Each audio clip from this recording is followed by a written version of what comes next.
guys, I got a quick update for this tail light. As you guys remember, yesterday after I installed the film, I got some wrinkles right here in this area.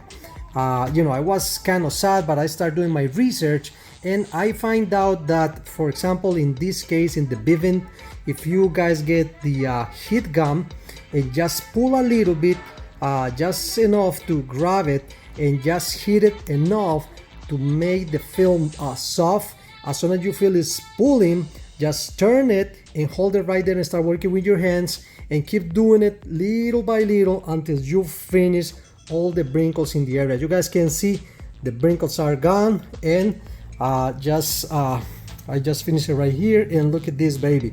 Now it's looking the way it's supposed to look. And also I got another one right here.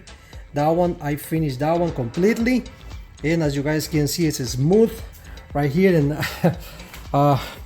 right here I got it was another one in this area, and as you guys can see, you know, everything is real nice, and it's real nice and finished.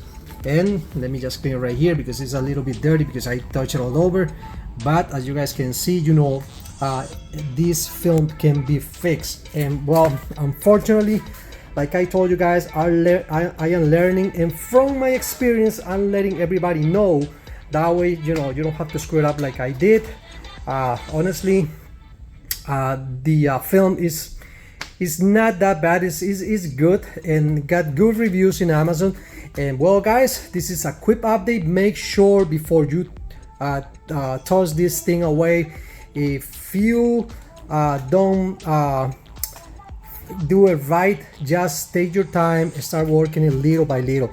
You know, like I told you guys, this area and everything. Well guys, this is an update for the installation of the thin film in your headlights. And well guys, thumbs up, subscribe, and let me know guys. Okay, God bless you all, and see you guys later.